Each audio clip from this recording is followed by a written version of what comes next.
A natureza é um verso com rima, onde tudo se combina bem. Dicas de saúde, arte de curar.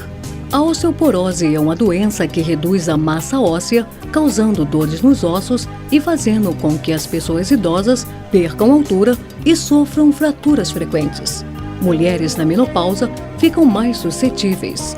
Sua cura pode ser obtida através da reposição de cálcio por suplementos, através de uma dieta adequada e exercícios físicos. Na arte de curar, estão disponíveis o cálcio de ostras, o cálcio com magnésio, os compostos com cálcio quelado e o pó da casca de ovo. O pó da casca de ovo é o mais barato e pode ser dado também a crianças e grávidas. No entanto, para ser absorvido, é preciso um pequeno cuidado. Informe-se na arte de curar.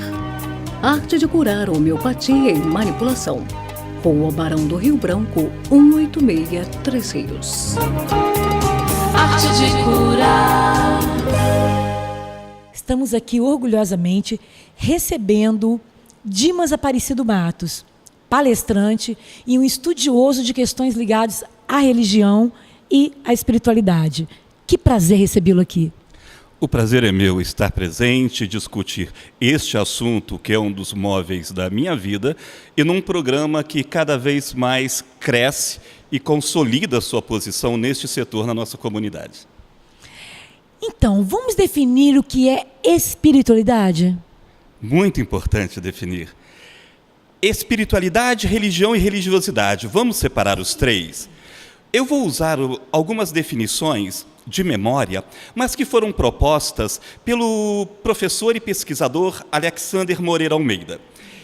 No grupo de estudo de investigações sobre espiritualidade e saúde da Universidade Federal de Juiz de Fora, ele trabalha com um conceito no seguinte sentido: espiritualidade é aquilo que trata da relação do humano com o transcendente. Aquilo que transcende o humano. Deus, deuses, espíritos, ou uno absoluto, a realidade última. A religião, ou as religiões, a religião é a institucionalização da espiritualidade. Ela busca como instituição, por princípios, regras, teologias, levar à prática que conduza à espiritualidade. E a religiosidade é o grau de comprometimento de uma pessoa com a sua religião.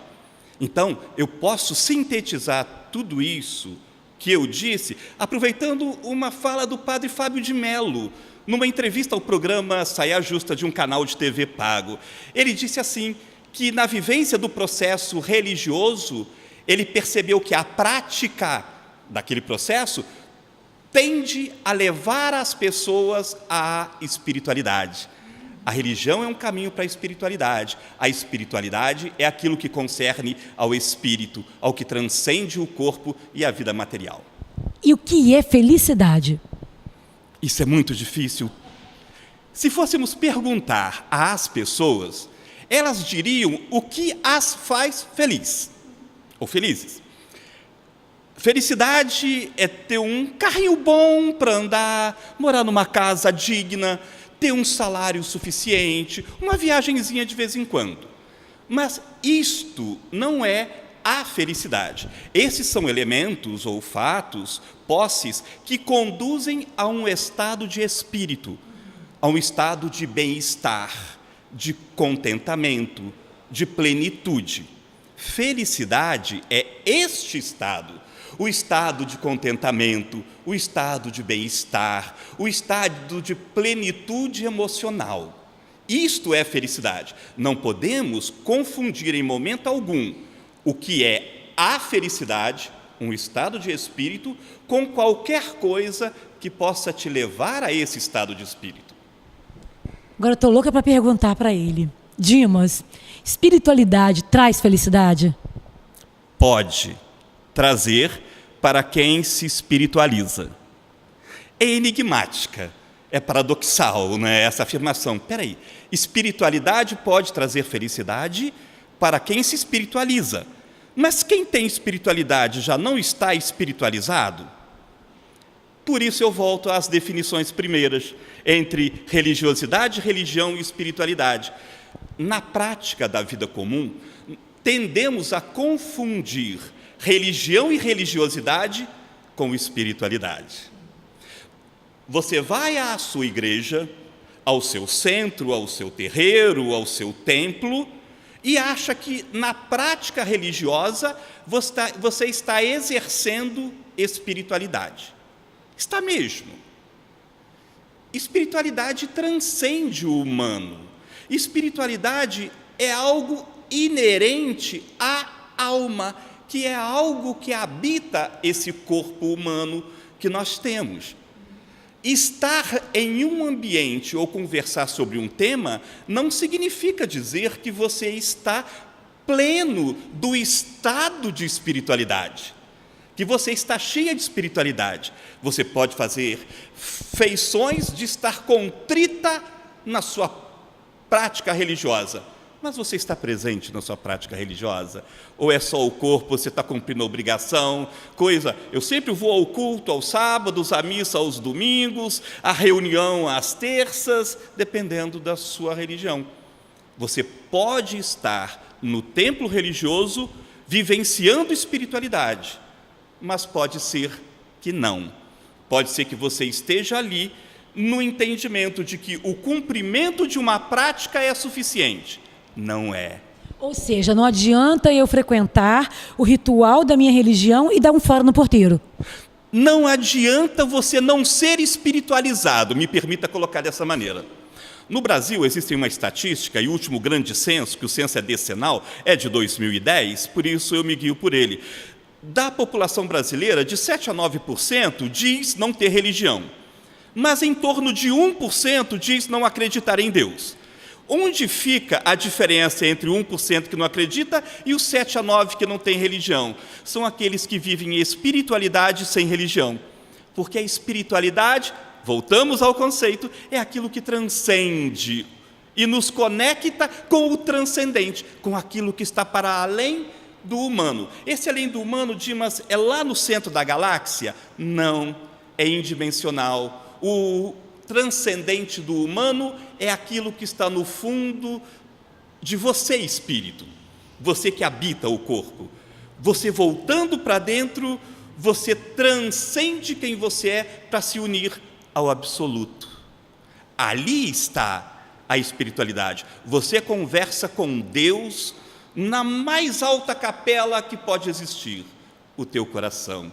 Por isso Jesus disse, quando orardes, não fazeis, não foi como os publicanos, que vão para a igreja, para as ruas. Antes, voltai para dentro do seu quarto. O seu quarto, aquele cômodo da sua casa, que é o cômodo mais íntimo. Use como metáfora, o mais íntimo do teu ser, dentro da tua alma. Ali você ora, porque ali é a mais alta capela, porque ali, no silêncio da tua alma, você encontra a transcendência, o absoluto, Deus. É um equívoco, a gente ouve muitas pessoas dizerem assim, quando alguém está com depressão, alguém está estressado, isso aí é falta de religião. Você precisa procurar uma religião, você precisa... É completamente equivocado. Não exatamente. Quando eu falo isso, é questão de simplesmente ir praticar um ritual. Não é isso que vai fazer com que... Simplesmente, só esse fato isolado. É preciso a questão da espiritualidade falar mais alto. Se a pessoa, buscando uma prática religiosa, por isso eu disse que não é totalmente equivocado, encontrar espiritualidade, está correta a afirmativa. Todavia, depressão é uma doença. Depressão não é frescura, depressão não é fraqueza de espírito, depressão é uma doença. O estado de espiritualidade, você conectar-se com o transcendente, pode lhe dar recursos emocionais para combater e superar a depressão.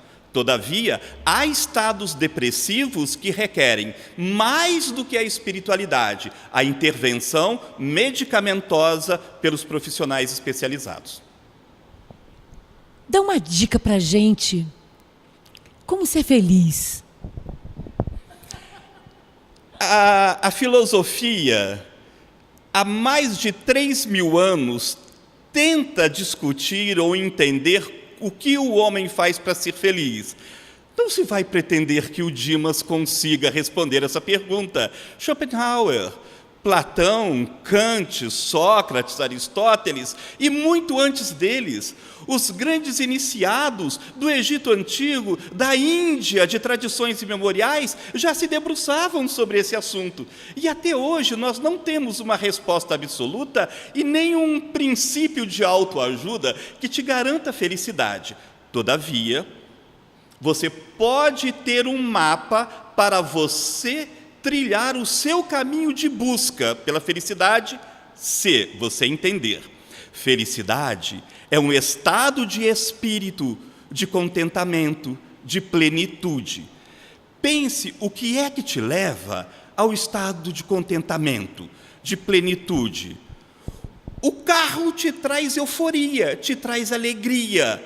Você fica contente, mas esse é o estado de contentamento emocional da alma. A casa nova, uma viagem bonita, pode te trazer tranquilidade, um estado de contentamento. Ele te leva à paz de espírito, à tranquilidade de consciência. Ele te traz a plenitude da união da sua finitude humana com a infinitude do transcendente. Quando nós nos focamos apenas em nós mesmos, a nossa finitude, a nossa fragilidade humana nos coloca diante do pavor do desconhecido e da morte. Quando nós encontramos o transcendente, nós transcendemos o estado médio humano e encontramos força, satisfação, contentamento que vem de algum lugar, ou do além, ou de dentro de si mesmo. Esse estado leva à felicidade. A espiritualidade, como te lança numa ordem de valores diferentes, pode te conduzir a esse estado, mas entenda, para além de práticas exteriores, de frequência a rituais religiosos, a união, o conhecimento do transcendente, o autoconhecimento e a tua proximidade com ele, ou no dizer de Paramahansa Yogananda, quando você reconhece e se torna pleno da presença de Deus, aí você encontra o pleno estado de espiritualidade e o pleno estado de contentamento, paz, felicidade. Conversar com Dimas é assim. A gente transcende o simples ouvir para uma profunda reflexão. Gratidão pela sua presença. Eu agradeço a oportunidade de continuar a minha missão de vida, que é conversar com as pessoas. Agradeço a todos vocês o programa e desejo um excelente dia e semana para todos vocês que nos ouvem.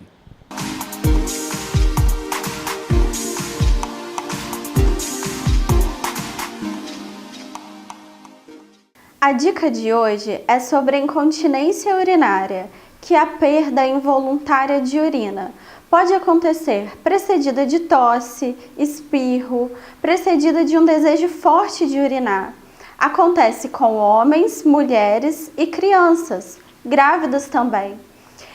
Procure um tratamento. A fisioterapia pélvica, ela é indicada pela Sociedade Internacional de Continência como a primeira linha. Estamos recebendo com muito prazer o médico Fernando Figueiredo, que vai falar para a gente sobre homeopatia, fitoterapia, qualidade de vida. É um prazer recebê-lo aqui, doutor. Obrigado, o prazer é meu pela oportunidade. Muito obrigado. Bom, a sua formação inicial é em otorrinolaringologia, e aí você passou para homeopatia, fitoterapia. Por que você entendeu, ou você escolheu essas áreas como uma forma de investir para a qualidade de vida? Na verdade, foi um conjunto de experiências trabalhando com atenção primária, atenção básica, que me fez ter uma visão assim, mais humana no contato, práticas do dia a dia, e eu entendi que a homeopatia se encaixava nessa especialidade.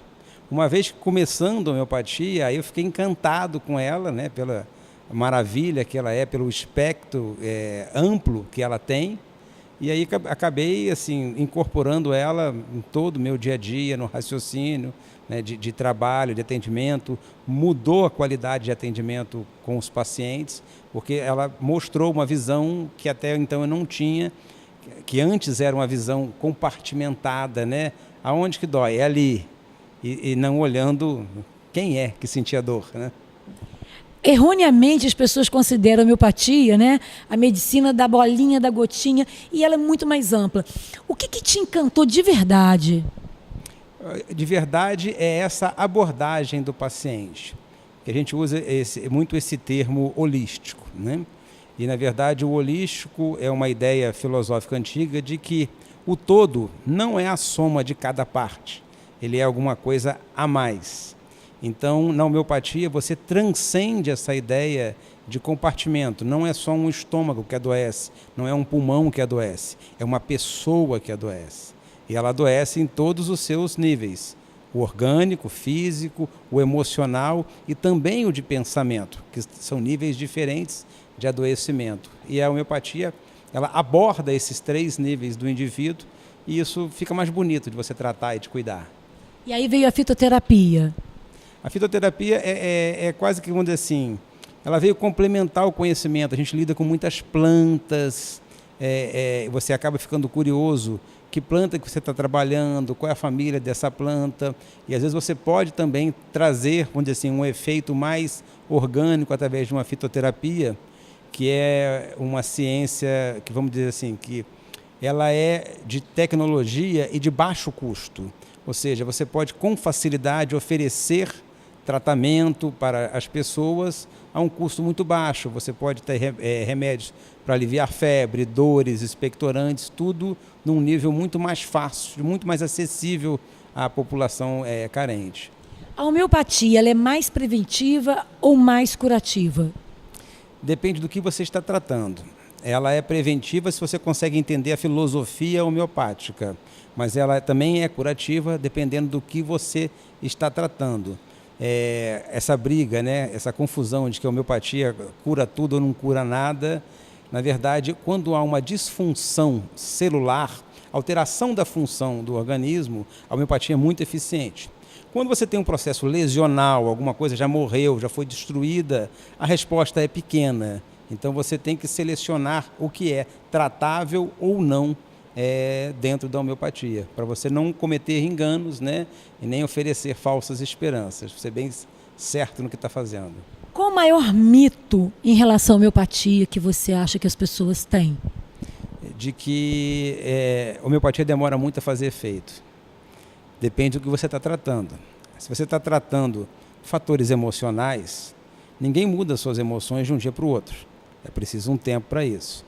Mas se você está com um resfriado, uma dor de garganta, você muda ela de um dia para o outro com um tratamento homeopático, com a escolha eficiente do que você está usando. Então isso resolve. Isso é um mito que vai demorar a fazer efeito. Não, ela faz efeito. Depende do que você está tratando. E a questão da fitoterapia, que maiores benefícios você encontra em relação às pessoas com o uso dessa técnica? Então, a fitoterapia, ela já é, vamos dizer assim, ela tem a sua ação material do remédio que você está usando, da planta, ela tem essa capacidade de oferecer à pessoa como se fosse assim, uma simbiose com o seu meio de vida. Ela precisa cultivar, ela precisa preservar, então ela se envolve com aquilo. Aqueles que não têm, por exemplo, a disponibilidade de cultivar, eles vão ter que ter acesso a uma farmácia, eles estão, de alguma maneira, experimentando alguma coisa mais suave, para o seu organismo mais adaptável, né? Para depois, dependendo da resposta ou não, da complexidade do que você vai tratar, aí você vai lançando mão de medicamentos cada vez mais complexos, de ações em vários sistemas, enfim, com efeitos colaterais e tudo mais. Então a gente pode entender que essas duas terapias, elas trabalham não só a questão orgânica, mas elas também envolvem o paciente de uma outra maneira sensível, de uma maneira emocional, que é importante para o processo de cura. Sim, existe um raciocínio, vamos dizer assim, o paciente se envolve com aquilo, né? Ele pelo menos deveria se envolver com o que está realizando. Não é desmerecendo a medicina alopática, que ela tem a sua importância, é claro, a gente não estaria no nível científico que nós estamos sem ela, mas ela não está sozinha, ela tem que ser agregada também a esses valores que transformam a pessoa para poder aceitar a medicação fitoterápica, né, para que ela seja efetiva na vida dele. O bem-estar, a alegria, a felicidade, como ela funciona organicamente num processo de cura? Hoje em dia já existem estudos que fazem o eixo neuroendócrino, neuropsicoendocrinológico, em que já tem dosagem dos hormônios tireoidianos, hormônios de cortisol, que sofrem influência do estado emocional das pessoas.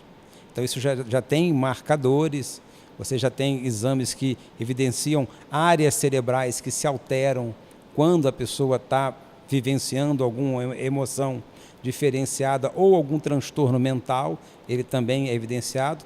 Então você passa a trabalhar, né, assim, vamos tratar primeiramente num nível mais alto, um equilíbrio emocional em que o organismo, por consequência, começa também a responder. E você entraria com um tratamento mesmo final, medicamentoso, naquilo que não respondeu, aquilo que o organismo por si só não conseguiu fazer a sua homeostase. Bom, agora nós precisamos de uma ajuda externa. Agora entramos com medicamento para compor o que você não conseguiu harmonizar, né? Então, rir faz bem, estar feliz faz bem. Exatamente, rir faz bem, estar feliz está bem. O que a pessoa precisa entender é que ela precisa aprender a encontrar a felicidade dela, né? o riso dela, para poder se encontrar, alinhar esse eixo aí e ficar equilibrada. Então, que recado você gostaria de dar para as pessoas em relação à medicina homeopática? Então, a medicina homeopática, como eu falei assim, ela é muito bonita. O codificador da homeopatia, ele tem uma frase que o homem tem que buscar concluir os altos fins da sua existência. Então, independente de quem você seja, aonde você esteja, ou qual seja o seu estado de saúde, né? Porque existem pessoas que podem estar doentes, né, fisicamente falando, mas estarem felizes, porque elas conseguem entender quem são elas nesse momento da vida delas, na história dela, o que elas estão realizando, né? Por quê? Porque elas estão harmonizadas consigo mesmo. Então, a homeopatia é uma ciência que vai buscar isso, vai trabalhar isso, a sua harmonização. Quando você quer eleger alguém para ser tratado por homeopatia, você está olhando não o estômago dele, você está olhando o estômago dele, as emoções dele e como é que ele pensa, né? O mal sentir faz o mal pensar e faz o mal agir. Então, se a gente começar a sentir a vida diferente, eu penso diferente, consequentemente meus atos são diferentes. E aí eu chego na felicidade que todo mundo busca, né? Muito obrigada pela sua participação, doutor Fernando. Foi muito importante para a gente e para as pessoas desmistificarem um pouquinho do que significa a questão da homeopatia, que tem tantos mitos, não é verdade? Muito obrigado pela sua participação. Eu que agradeço. Obrigado também.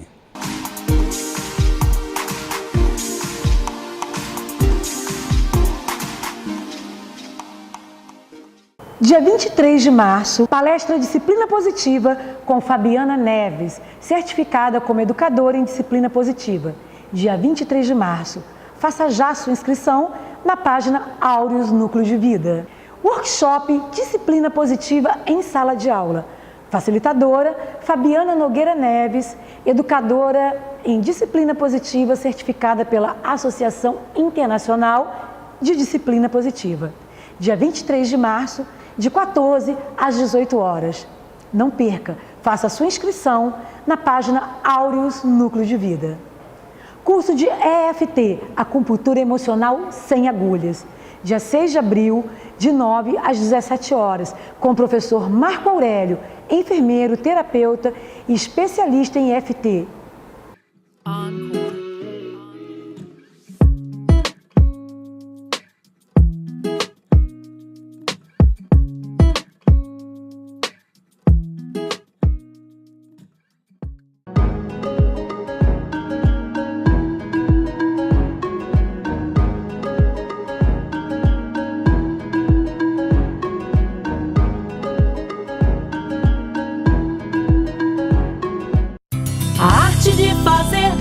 Está ligada ao coração, e a arte de curar combina qualidade e emoção. Arte de curar, o equilíbrio perfeito de elementos naturais. Manipulação completa em qualquer linha de medicamentos e em todas as especialidades médicas. Homeopatia, ervas medicinais e muito mais. Rua Barão do Rio Branco, 186, Três Rios. Arte de curar. Seu intestino funciona como um reloginho? Não. Então você precisa conhecer e experimentar a polpa solúvel de mamão e ameixa da Sátia. Alimento 100% natural, saudável e prático. Quando combinado com a água, como chá ou sucos, e no leite, como shakes e vitaminas, auxilia no funcionamento do intestino preguiçoso. Mais saúde e leveza para o seu corpo. Sátia, mais de 30 anos cuidando naturalmente de você. Quer saber onde encontrar o produto e mais informações? Vá direto no site www.produtosnaturaissatia.com.br.